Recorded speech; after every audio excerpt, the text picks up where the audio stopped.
Good evening, race fans, and welcome to another edition of Ross Racing, brought to you by the Rockingham Dragway and RockinghamDragway.com. I am Matt Harrelson, of course, alongside with me for the ride, Russell Parker. So, NASCAR returned from a week away from on-track action and got back into gear at Talladega Speedway, Super Speedway in Alabama. Now, this was the first time in 32 years that NASCAR raced without the restrictor plate at Talladega and used the new tapered spacer to restrict the car's horsepower. But there were certainly some differences in the way the cars drove. So, Russell, before we get into who won the race, what were your thoughts about how the new rules worked out? Well, first of all, starting off on Friday for the practice, Kurt Busch topped over by himself 202 miles per hour. That's unheard of in this day and age for NASCAR to see drivers going over 200 miles per hour at these what used to be what we call plate tracks, which was Daytona and Talladega. So to see this now, it doesn't look like the restrictions are doing very good. But one thing for sure that happened was that NASCAR, they tried to add a 1-inch wicker to the spoiler, and they tried to experiment with some different gear ratios for drivers, letting them pick one before getting into the final race. But the second practice came up, and you can see there was no help at all with these restrictions added. Ryan Newman got a 204 miles per hour hit on that, and the top 24 hit at least 200 miles per hour. So they were going faster than they were going slower. So, overall, I think that regardless of how fast they were going before they got into the race, on the race itself, you saw a lot more interesting of a race. A lot of people, they don't really like. There are some people who don't like the plate racing, but this time around at Talladega, you saw a lot more guys that are kind of like doing more of like I don't want to say a 2-car tandem, but they were kind of doing stuff similar to that. They were getting runs up on each other, able to make passes. There wasn't a whole lot of pack racing. It was there, but not like as it has been, where you see a train going around the track like you see in Daytona earlier this year. So overall, I think this was a good move for NASCAR. They made a great decision to run the taper spacer at Talladega, and I'm sure they want to slow the cars down as we get to Daytona later on this season. Overall, I think they did a good job. All right. Well, in the meantime, Chase Elliott won the race, giving Chevrolet and Team Hendrick their first win of 2019 and their first since Kansas all the way back in October. That winner being Chase Elliott as well. So, Russell, is Elliott the best that Chevy has to offer right now? Yeah, he's carrying the banner right now for Chevrolet. He's definitely been he ran well all day at Talladega. He scored one of the stage wins. And Hendrick and Chevrolet overall, particularly Hendrick and Chip Ganassi Racing, Chevrolet came up to them and said, hey, you guys got to work together. Chevrolet has got to work together. Because when you look at Daytona, Chevrolet teamed up with Toyota, and it resulted in Toyota winning. So you can see that Chevrolet was, hey, you need to push your own teammates and not your other manufacturers that are running out there. So Chevrolet teams, they got together, and they ran well. I think 5 out of the top 10 was in your finish there. Chevrolet put on a great show. Now, Chase Elliott won this race under caution because of a huge crash, which actually resulted in Kyle Larson. I can't imagine.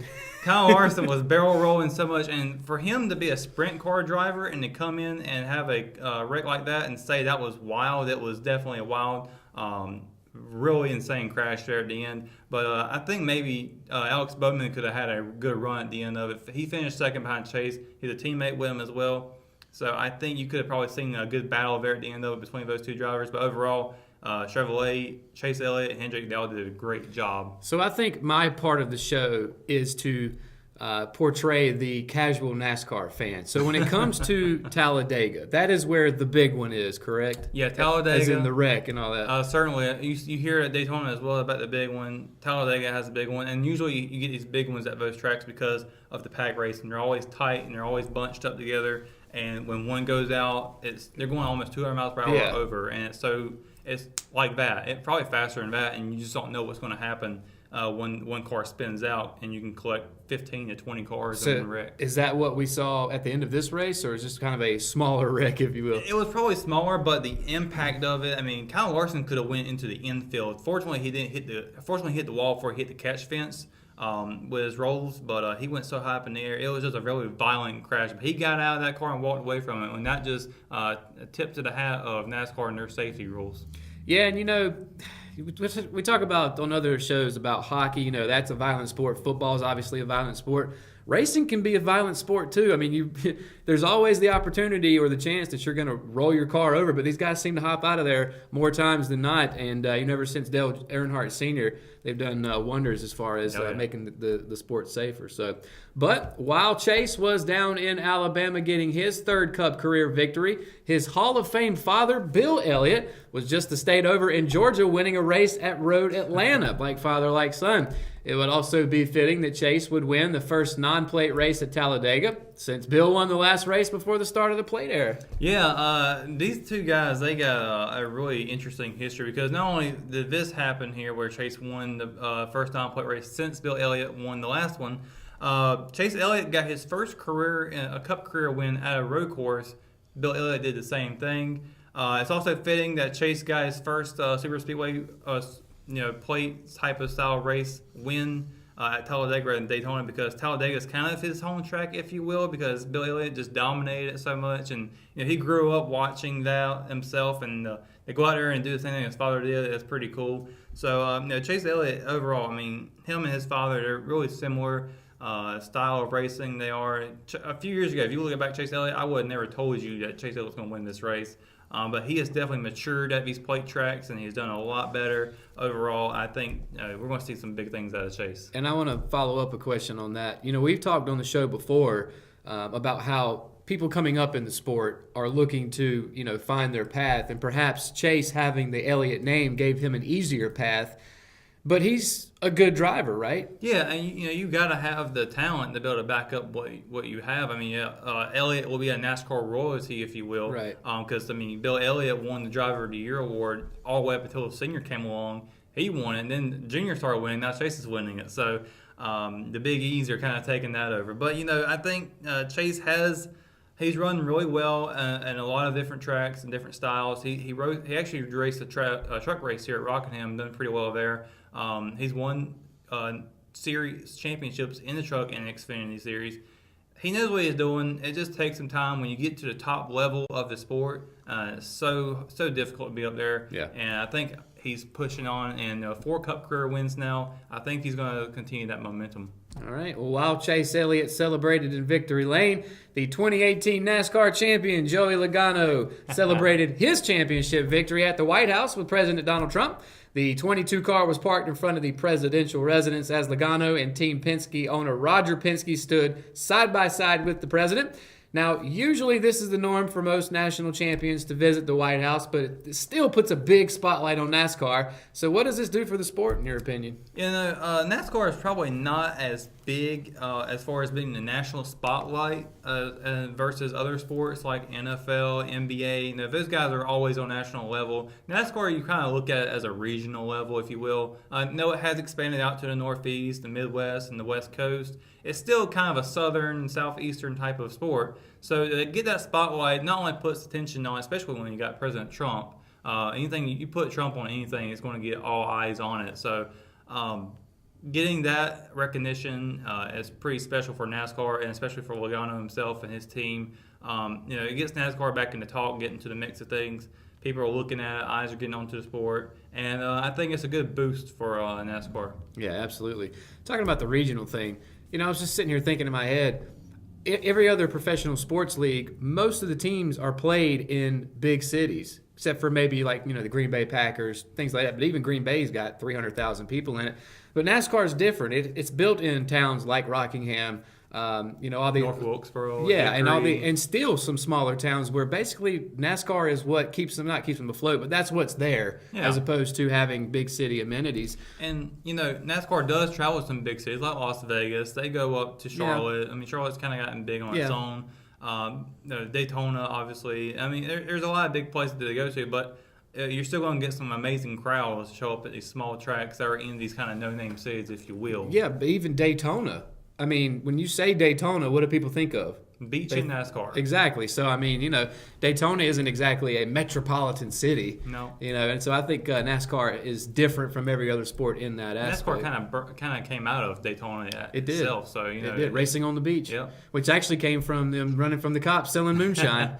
There you go. But, yeah, you're absolutely right. Anything that President Trump, he's always trending, if you will. So, No matter what end of the political spectrum you're on, you're going to pay attention to if something's got Trump's name on it. And, I've talked about this before as far as, other sports teams going to, the White House. If you want to go, if you don't want to go, that's your prerogative. It's America. You can do what you want.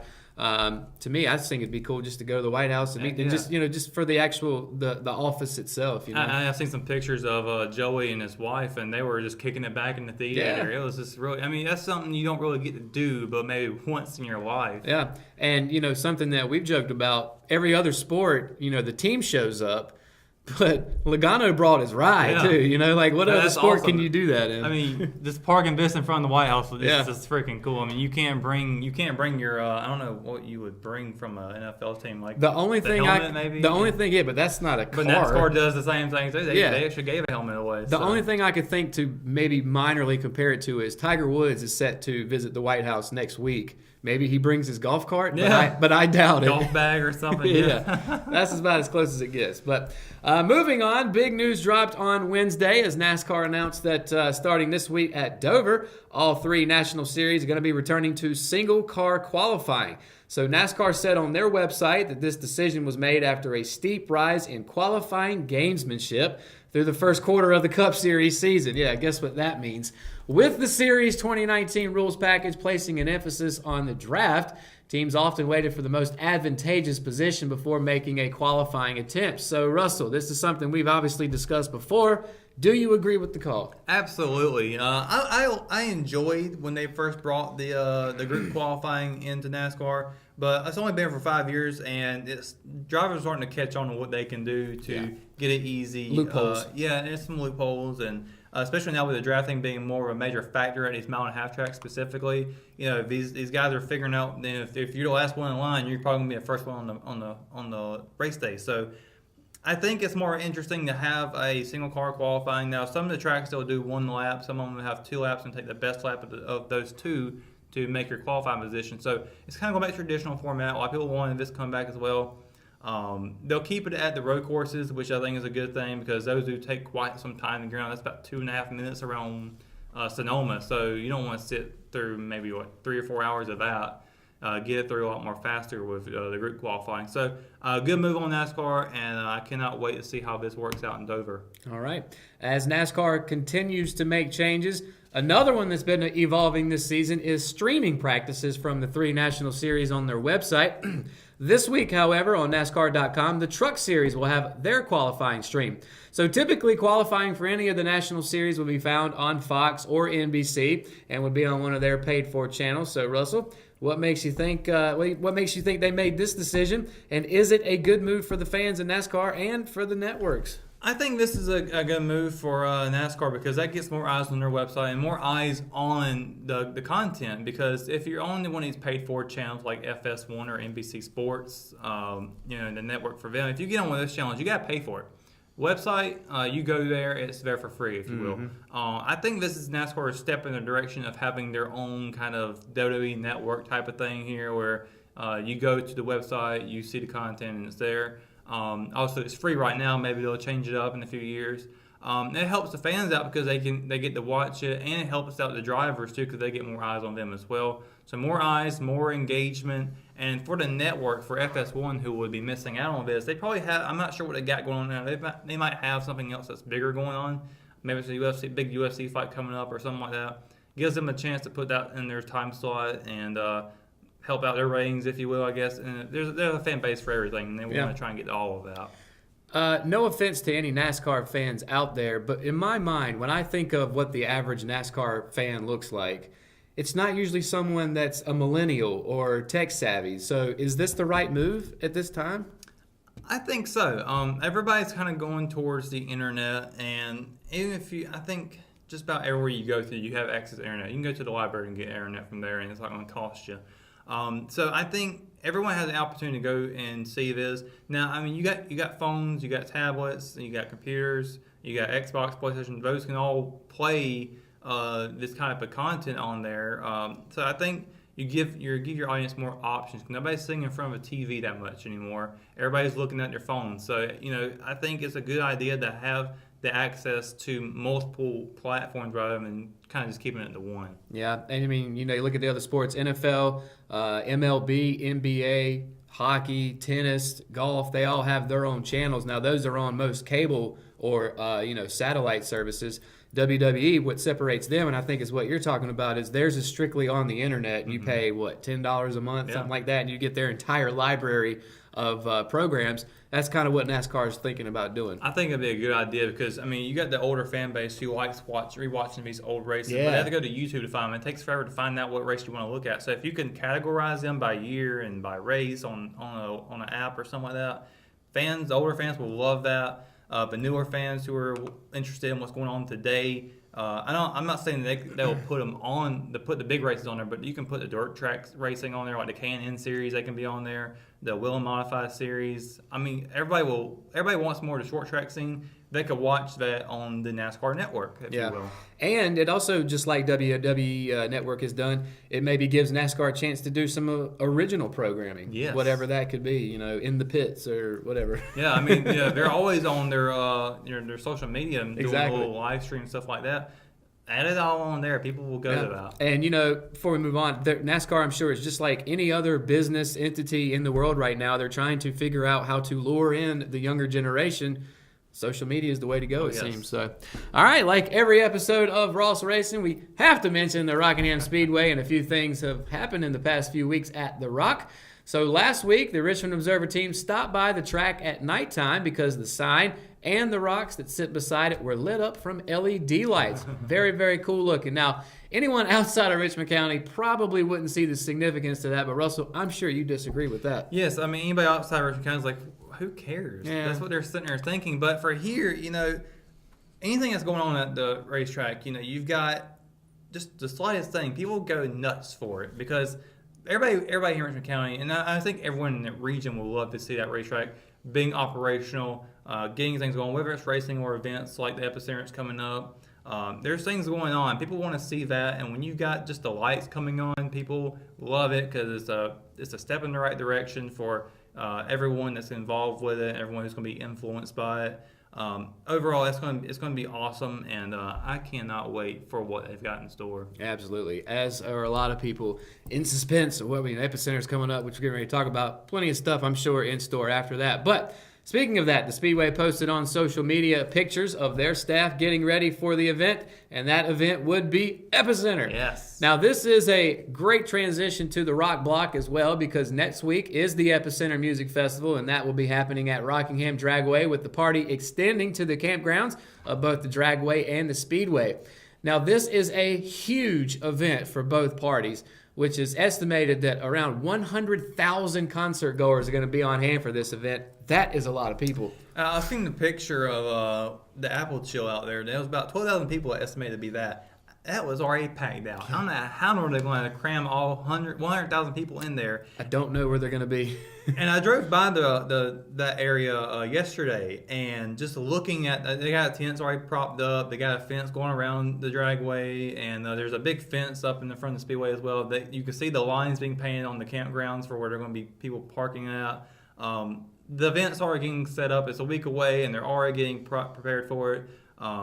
I mean, it's just like it's just this nice big feeling that something huge is about to happen here. Absolutely, it is. And the Dragway has stuff going on almost literally year round. Yeah. And this week they're taking a break though, because Epicenter. I don't know if you're taking a break because they're still getting ready. That's true, but taking a break from having an event because you need extra time to set up for Epicenter, break all that down, and then set up Rugged Maniac on the same set of land. So very impressive what Steve's staff's doing out there. All right, so let's get into drivers who are in the groove. Russell, who impressed you the most down in Talladega? So for Cup, I kind of actually have two of them. I'm going to start with Ryan Preece, who finished third. He started 30th, really far back, and worked his way up. He's a rookie as well, so good for him in that 47 car for JTD Daughtery Racing. But Brad Keselowski, now he finished in the top 15, but what impressed me about him was his pit stop, where he parked it in reverse. He slid over into his pit box, kind of like I don't know how you put it, but he didn't park it in the right way. He parked it backwards. And shout out to his crew team as well, who actually adjusted for that, because they got the service the car that way. The gas guy and the tire changers, they all had to pretty much reversed everything that they were doing, and Brad didn't even lose a lap on that. So good for him. Congrats to him on that. It was awesome. And Xfinity Series, Landon Castle, who started ninth, finished 22nd, or excuse me, started 22nd, finished ninth. Let's say finished 22nd. That's out of the groove. Yeah, that is definitely out of the groove. But he actually did end up in the groove. Finished ninth, and a great job for him as well in the Xfinity Series. All right, so NASCAR's heading up to Delaware for a triple header weekend featuring the Truck, Xfinity, and Cup Series. Russell, what do you expect to see come out of the Monster Mile? Well, this is a mile track. It's all concrete, which is interesting because not a whole lot of tracks are like that in the NASCAR circuit. Most of them are all asphalt. So to have that, it makes the racing surface a little bit different. The track is kind of like a self-cleaning track, if you will. They call it that because the straightaways are banked to a point to where if you stop on them or if you wreck and you spin out, you're going down to the bottom, and you might as well just bring a sweeper out just to push you on over. So a self-cleaning track, if you will. I expect to see a lot of big names running up front, like Jimmy Johnson. I think this is his time to get back up there and potentially have a win. He's got 11 of them already. The last one was in, I believe it was in 2013. It's been a while for him. Mm-hmm. I see Joey Logano, Martin Truex Jr., Chase Elliott perhaps, and Kyle Busch. Actually both Busch brothers, and Brad Keselowski to kind of be your top guys going into this one. All right. So that Cup race is set for Sunday at 2 p.m. on FS1. Final question, Russell. Who do you think will escape Miles the Monster and claim the first place trophy? Well, like I just said, Truex has 2 wins here. I'm surprised they don't count as short track wins because I always kind of thought that 1 mile tracks and below were short tracks. But regardless, he finished, his last win there was in 2016. The most recent winners was Chase Elliott in 2018. I believe that would be the fall race. Logano had the spring race. I'm not going to go with either one of those, though. I'm going to stick with Jimmy Johnson, saying that he's going to finally get his win in 2019 with the momentum from Talladega, with the way Chevrolet ran there. I think they can transition that and work it very well into Dover. And Jimmy Johnson knows this place like the back of his hand, so I think he can get it done, get number 12 there. Sounds like a sound prediction. So it's time to lead the track, Russell. That's going to do it for this edition of Ross Racing, of course, brought to you every week by Rockingham Dragway and RockinghamDragway.com. And if you haven't gone and gotten your tickets yet for Epicenter, you're probably too late, but never too late to try. I did see on there just a few packages left on there. There you go. Make sure and head on out there and join the 100,000 people that are going to be out at the Speedway during that weekend. So for Russell Parker, I'm Matt Harrelson. We'll see you next week back on the track for another edition of Ross Racing.